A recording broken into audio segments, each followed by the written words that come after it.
कामकाजी, कारोबारी, व्यापारी को जेल में डालकर उसे अनप्रोडक्टिव बनाने से क्या फायदा। इससे बेहतर है जुर्माने के तौर पर उनसे कुछ धन हासिल किया जाए जो ज़्यादा सार्थक और उत्पादक कृत्य होगा। इससे जीडीपी और जीएसटी दोनों बढ़ेगी। ज़्यादा अपराधी, ज़्यादा जुर्माना, ज़्यादा राजस्व।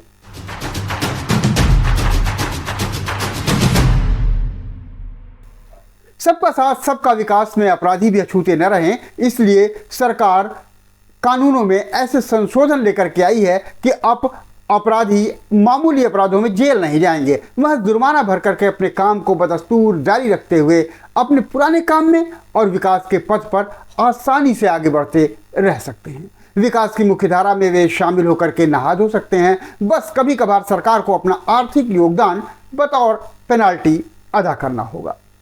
अब अगर कोई जंगल में गैर कानूनी तौर पर घुस जाता है, वहाँ पर कोई मवेशी ले जाता है, जंगल में कोई हरा पेड़ काटता, गिराता, जलाता है, तो उसे महज 500 रुपये का दंड भरना पड़ेगा। पहले उसे 6 महीने की जेल भी होती थी, जिसे नए कानून में ख़त्म कर दिया गया है। इसी तरह अब कोई व्यक्ति या फिर कोई इंडस्ट्रियल यूनिट एयर या वाटर या दोनों तरह का पॉल्यूशन फैलाती है तो उसे 5 या 6 साल की जेल नहीं होगी, बस जुर्माना भर लगेगा। चाहे इससे कितने ही लोग बीमार पड़े हों, उनकी सेहत बिगड़ी हो या कुछ भी हुआ हो। आजकल बाहर से खाना मंगाने या बाहर खाने का चलन है। गरीब गुरबा तो क्या, अच्छे भले नौकरी पेशा, कामकाजी, मध्यम वर्गीय लोग भी ठेले, खोमचे, फूड कार्ट पर खाते दिख जाते हैं। स्ट्रीट फूड के शौकीन होते हैं या फिर मजबूरी में बाहर ऐसा वैसा खाना पड़ता है। अभी तक नियम के मुताबिक असुरक्षित भोजन बेचने वाले को 6 महीने तक की जेल और 1 लाख रुपए तक का जुर्माना होता था। अब कानून में बदलाव के बाद इस अपराध के लिए जुर्माना बढ़ा करके तो 3 लाख कर दिया गया है, लेकिन जेल बस दुर्लभ मामलों में ही होगी, वो भी महज 3 महीने की होगी। यानी जब तक वह बहुतों को अपने भोजन से मौत ही न दे दे तब तक उसे जेल नहीं होने वाली।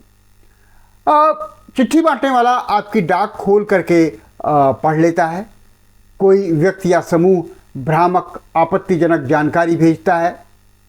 गैर परमिट वाहन से माल की ढुलाई होती है या वो उस गैर परमिट वाहन से कोई और दूसरा काम करता है। बेहद घटिया किस्म की गंभीर खामियों से भरी हुई दवा बनाता है, तो भी इन सब के लिए जेल नहीं होगी, बस तय किया हुआ जुर्माना भरकर वो आसानी से छूट सकता है। अगर कोई इंसान गलत तरीके से किसी दूसरे के नाम पर जो पेटेंट लिया हुआ है उसका उल्लंघन करता है, उसे भारी आर्थिक नुकसान पहुंचाते हुए करोड़ों कमा लेता है, तब भी उसे जेल तो नहीं होगी, बल्कि अधिकतम 10 लाख रुपए का जुर्माना लगेगा। यहाँ तक कि ट्रेनों में भीख मांगने वाले भिखारियों को भी अब जेल नहीं ले जाया जाएगा, बल्कि उनसे जुर्माना लेकर छोड़ दिया जाएगा। कुछ ही दिनों बाद वे फिर से जुर्माना वसूलने लायक हो जाएंगे। हम संसार का दवाखाना कहे जाते हैं। तमाम देशों को, खास तौर से गरीब देशों को सस्ती दवाइयाँ हम ही बेचते हैं। वैक्सीन और दवा बनाने के मामले में हमारी बड़ी साख संसार भर में है, लेकिन कुछ दिनों से देश में घटिया नकली दवाएं बनना आम बात हो गई है। और तो और अब तो इसका डंका विदेशों में भी बज रहा है। कोई यहाँ का बना कफ सिरप पीकर दुनिया छोड़ रहा है, तो कोई आई ड्रॉप से अंधा हो रहा है। पाकिस्तान ने तो भारत से दवा लेने से मना ही कर दिया है। अफ्रीका के कुछ देशों सहित श्रीलंका तक हमारी दवाओं से सहमे हुए हैं। बांग्लादेश तक कोई से शिकायत है। देश में भी आए दिन नकली दवाएं पकड़ी जा रही हैं। महज 0.1% दवाओं की टेस्टिंग होती है और पता चलता है कि यहाँ बिकने वाली 10% दवाएं तकरीबन बेकार हैं। सैंपल साइज अगर ज़्यादा हो तो पता नहीं ये कितने प्रतिशत निकलता। गरीबों की सहारा वाली जेनरिक दवाओं के हाल और भी बुरे बताए जा रहे हैं। इनकी गुणवत्ता नियंत्रण भगवान के भरोसे है, जो चाहे जैसे चाहे बनाए। ऐसे में फार्मा कंपनियों को केवल जुर्माना भर करके बचने की छूट देना मतलब ये कहना है कि अब बेखौफ होकर बनाओ नकली या स्तरहीन घटिया दवाई, कोई डर नहीं है भाई। ये सब करने के पीछे सरकार की सोच ये हो सकती है कि कामकाजी, कारोबारी, व्यापारी को जेल में डालकर उसे अनप्रोडक्टिव बनाने से क्या फ़ायदा। इससे बेहतर है जुर्माने के तौर पर उनसे कुछ धन हासिल किया जाए जो ज़्यादा सार्थक और उत्पादक कृत्य होगा। इससे जीडीपी और जीएसटी दोनों बढ़ेगी। ज़्यादा अपराधी, ज़्यादा जुर्माना, ज़्यादा राजस्व। राष्ट्रीय न्यायिक डेटा ग्रिड के आंकड़े बताते हैं कि जुलाई 2023 तक देश की अदालतों में 4 करोड़ 40 लाख से ज़्यादा मामले लंबित हैं। इनमें से 3 करोड़ 30 लाख से ज़्यादा मामले आपराधिक किस्म के हैं। इसमें लाखों मुकदमे कारोबार से ही संबंधित हैं। मतलब अपराध से राजस्व कमाने का भरपूर अवसर है। अपराध में अवसर। अब कुछ लोग कहते हैं कि यह तो डीक्रिमिनलाइजेशन है, सरकार तो भ्रष्टाचार को कानून सम्मत बनाने में लगी हुई है। असल में सरकार अपना इरादा कुछ यूं बताती है, हम ये सब जो कर रहे हैं वो लोगों के रहन सहन और व्यापार करने में आसानी सुविधा लाने के लिए कर रहे हैं। पिछले 9 वर्षों के शासनकाल के दौरान हमने लगभग 40,000 कानूनी प्रावधानों को सरल बनाया है और 1,562 कानूनी प्रावधानों को कानून की किताबों से हटा दिया है। देश में लागू कानूनों के 70,000 प्रावधानों में से अधिकतर छोटे कारोबारियों के विकास में बाधा बनते हैं। कामकाज के दौरान जरा सी असावधानी या चूक अपराधों में गिन ली जाती है और कारोबारी जेल चला जाता है। उनका कारोबार चौपट हो जाता है। लौट कर आने के बाद बदनामी, भय और अपने डिगे हुए आत्मविश्वास के चलते वो काम ही नहीं कर पाता। जरा से चूक पर कारोबार और विकास न रुके, इस उद्देश्य से इस बार हमने 19 मंत्रालयों से जुड़े 42 कानूनों के 182 प्रावधानों को बदलकर इन कानूनों के तहत सजा पाने वाले अपराधियों को जेल की सजा से मुक्ति दिलाने की कोशिश की है। इससे कारोबारी को बढ़ावा मिलेगा और कारोबार में आसानी होगी। जेल की सजा और जुर्माने से डरने वाले अब चिंता मुक्त होकर के अपना काम निर्भय होकर कर सकेंगे।